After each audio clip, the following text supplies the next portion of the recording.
Welcome to the Shema podcast, the podcast for the perplexed, where Torah insights intertwined through personal stories as well as interviews with leading Torah scholars demonstrate the empowering qualities of Torah and mitzvot. For more great Torah learning through Torch, the Torah Outreach Center of Houston, go to torchweb.org. Now to the show. Welcome back to another episode of the Shema podcast. And I know it's been a while. The roundtable to Shavuos, a lot of time has gone by, and I haven't published anything for many weeks now. I'll tell you, normally I am just percolating with ideas and questions and things I want to explore, and I was just running on empty. I don't know if it was just my really busy schedule with work, but I was just running on empty as far as ideas were concerned. I decided to step back and re-examine what I wanted to accomplish with this podcast, sort of determine a theme to move forward with, or multiple themes, to identify really what I can bring to the table to complement the tremendous amount of Torah scholarship that the rabbis at Torch publish. But I did see some things in areas where I wanted to make a contribution. Last Shabbos, I had the good fortune of sitting in on Rabbi Wogelinter's teaching from Rabbi Nachman's work. And the idea he presented was so profound that I wanted to hold on to it. Rabbi Nachman was teaching that we all, sort of yearn for this era of Mashiach. And what is that exactly? It's a time that we've been striving for millennium, where God's revelation is as it was back in the beginning of creation, where there's no denying that he is king. There's no denying that he is animating everything into existence in every moment. But the idea that Rabbi Nachman was teaching was that we don't have to wait. We, with our own free will, can choose to live in a world with full recognition that we are living in Hashem's kingdom. We can look beyond the veil. We can see exactly that nature and all the events that occur to us are all being orchestrated by our Creator. And for us specifically, for our personal growth to come close to Him, we just have to look beyond the veil, and we can see and we can begin to live this life now. And I want that to be more than a beautiful idea. I want it to be the way I live my life. And I thought I'd begin to commit myself to sharing experiences so I'd be forced to keep myself in that recognition. And I have found, I'm sure you have too, in those moments where you are in that recognition, you see it clearly. You see it so clearly, it's almost as if free will does no longer exist, because it's crystal clear that we are in his world. But without concentration and with the distractions of making a livelihood and family responsibilities and errands, we forget that. And we drift back into this illusion that everything is just a random occurrence and operating independently of him. So my goal is to commit to sharing these experiences with you, so I'll be forced to open my eyes at all times and see his presence. So that's one of the things that we'll be doing on a regular basis, as well as some others that I will share with you on some subsequent episodes. But I want to share with you an experience that I had many years ago. Early on, I'm talking like 12 years ago, I had just begun to learn, had not met the rabbis at Torch. I had no idea this Orthodox community even existed. But I was just beginning to learn, and I came across a website as part of Aisha's website called Jewish Pathways, and it had curriculum on there. One of them was on the various brachas we say before eating foods and after eating foods. I had worked very hard to memorize all the brachas you say on each of the type of foods before eating them, but I had not yet begun to implement any of these ideas. It just remained sort of an intellectual concept, but I hadn't integrated it into my life. But here's what took place. I woke up one morning and I had an early flight to Denver. I went to the gym as I normally do, but spent a little too much time there. I got in the car, realized I needed to hurry if I was going to catch my flight. Came home, got dressed, packed my bag, got out the door, got in my car, and was heading to the airport. Got to my plane just in time to board, and as I was sitting on the plane, I realized something.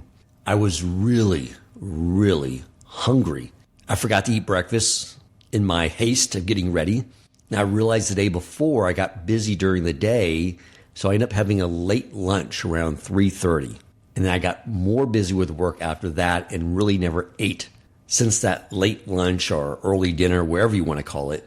But I realized I was really, really hungry. Now, at this point, I wasn't keeping kosher. I thought I was. It was back when I thought kosher was just simply giving up shellfish and pork. There is this 5-star steakhouse in the Denver airport. And I'm like, I'll have steak and eggs. I don't have a lunch appointment, so I'll have a nice, hearty breakfast, and then I'll be able to do my business meetings and take care of everything and enjoy myself that evening in Denver. Now, the thing about traveling on business is that you have this corporate Amex card. So you sort of eat like a king all the time. Stay in nice hotels, a lot of great conveniences when you're on the road like this. And I got to the Denver airport and realized first, well, I need to check and see if I have any cash, because normally what happens in my household is I go to the ATM machine to get cash, and then my wife goes to my wallet as her ATM. So often when I get somewhere on business, I realize I need some cash in my wallet for tipping and things of that nature. So I always check it when I get to the airport. I open up my wallet, and sure enough, there's no cash there, but I realized something as well as I was looking at my wallet. I had left my corporate Amex card sitting on my desk from the night before when I was booking some future travel. And then I realized too, I had to shred my personal credit card because it had been compromised. And I was waiting for a new one that was actually supposed to arrive that day, but back at my home, not where I am in an airport in Denver. And so all I had in my wallet was my checking account card to my bank account. And at that point in time, I would always keep like an extra $1,000, $1,500 over my bills, just as sort of like if I ran to a jam with something. But then all my savings was over at my brokerage account. And then I had this sickening realization that when you put your car rental on your debit card, they put a tremendous hold on it. And the same goes with the hotel. And so I think I had like $1,200 or $1,300 because it was near the end of the month. All my bills had been paid. It was just free cash, but I knew like that might get maxed out by the time I get my car and my hotel. So I skipped the breakfast, went down to the car rental place, and sure enough, they locked up the vast majority of it. And then I got a little frantic, and I decided, you know what, I'm going to go see if I can check in at my hotel, since I got some time, if I can get an early check-in, and call my brokerage account and get this all taken care of. I got to the hotel. Sure enough, they allowed me to check in early. I gave them my debit card, praying that would actually go through, and it did. But when I got to my hotel room and logged on to my bank account, this is pre-apps, by the way, I logged on to my bank account. My checking account is in the negatives because of the 2 holds that are being placed on it. So I call the brokerage firm and I say, hey, I need money wired to my checking account. They said, no problem. We took care of everything. And I said, when can I expect this? And they said, we will have it to you by 8 a.m. tomorrow morning. I was like, 8 a.m.? It's like, yeah, well, it's sort of past the cutoff now, but we'll have it to you. It'll be first thing in the morning. And now I'm thinking like, I cannot believe this. I am virtually broke until 8 a.m. tomorrow morning. I don't have a dime to my name, literally. I was like, okay, that's fine. I didn't have any lunch appointments or dinner appointments, thank God. Those didn't happen till the next night. So I was like, okay, I'll go without eating. It wasn't like a fast day. I don't even think I had started fasting then, but at least for the fast day, you're prepping for it. You're eating the night before, you're getting yourself ready for it. Granted, I could drink water. There was no prep. I hadn't eaten since 3:30 the day before. I had a vigorous workout. I was hungry, like really hungry. But I shake it off and I go on my appointments. I get to the appointment at the end of the day. The gentleman says, by the way, where are you staying? And I told him, he's like, oh, let me tell you something, Dan. There's some terrific restaurants nearby. They're like Italian. And he starts telling me about this Italian restaurant and the sauces and all the foods. And my mouth is just like watering nonstop. It was like torture. He's like, oh, if you like steak or if you like seafood, let me tell you about these places. Let me tell you about the dishes. And he was describing everything in detail. And I thought he knew it was like torture for me to listen to him describe all this food. So I got out of his office, wrapped up that meeting, and decided just to go back to my hotel room and get to work and get my mind off of it. But as that evening progressed, could not get any work done. All I could think about was food.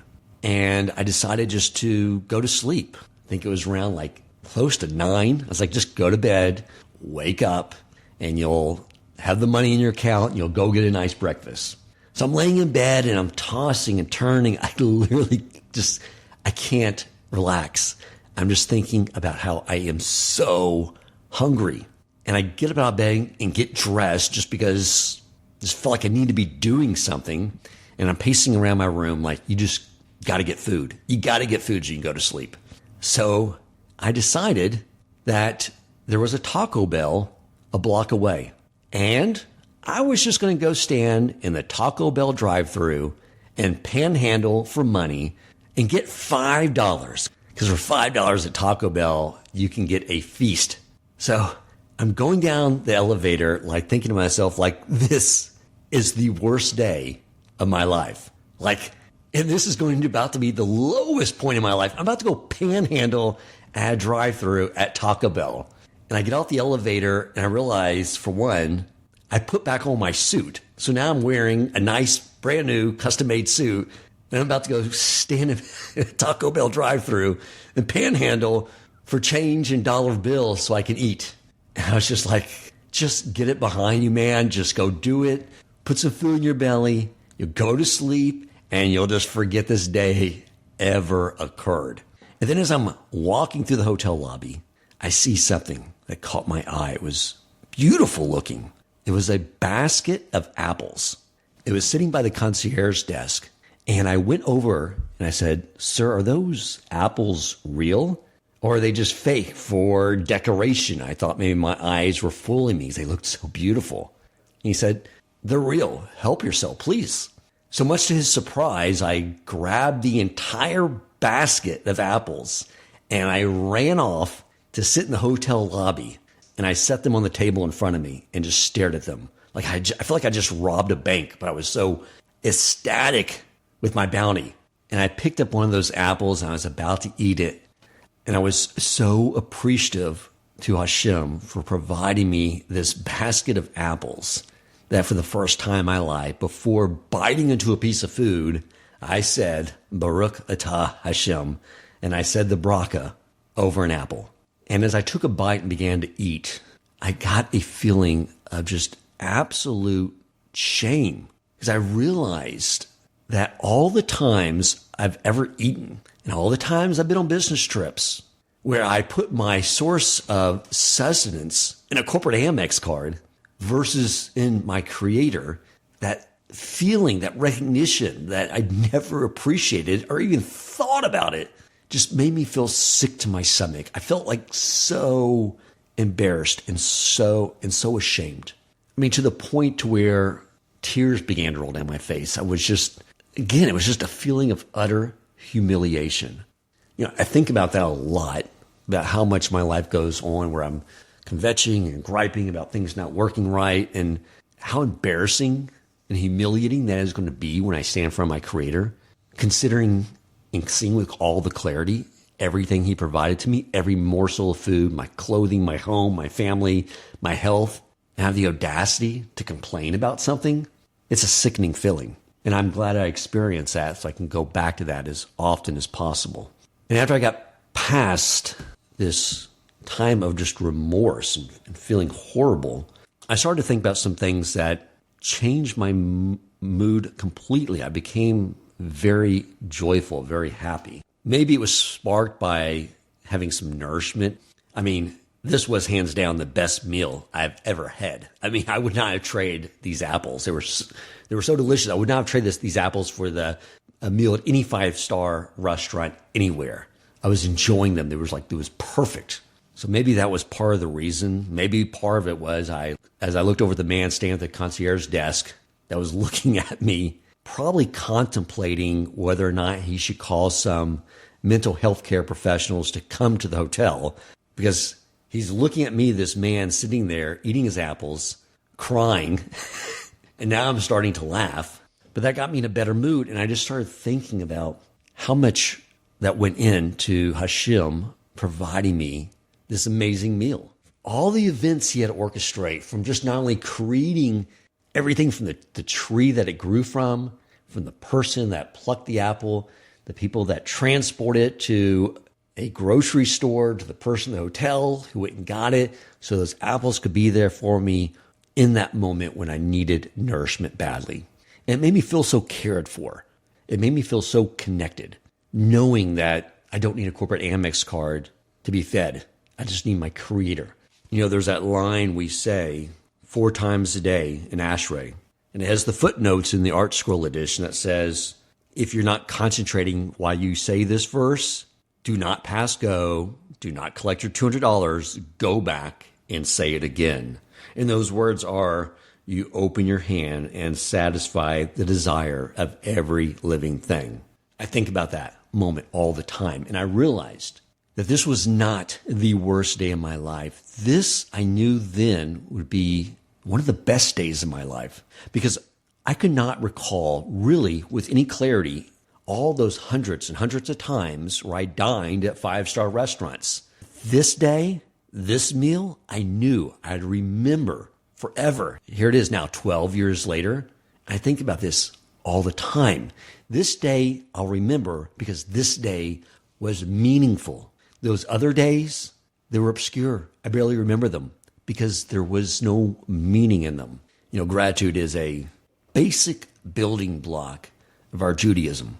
It's the secret to joy. It's the secret to connection with Hashem. It's just being grateful for everything He does for us. Sadly, we, by default, focus in on what we feel we're lacking.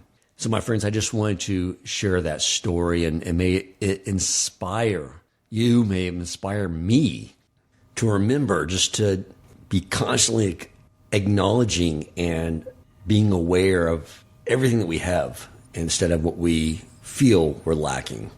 We'll always be in a state of joy, always feel connected to Him. And let's remember, as I start off this podcast with, let's try to go out into the world. Let's try to see and experience Hashem in everything we do. And if you have an experience that you would like to share, and you're okay with me reading it on this podcast to inspire others, please send that to me at president@torchweb.org. My friends, thank you for listening. I'm looking forward to many more episodes to share with you with distinguished guests providing their wisdom so we can all grow continually in our service to the Almighty. If you enjoyed this episode, please consider supporting Torch so they can continue to spread Torah wisdom to the world by making a donation at torchweb.org and clicking donate in the top right corner of the page. And if you would like to get in contact with our host with comments, suggestions for future topics of learning, or questions for him or his guest rabbis, you may email him at president@torchweb.org.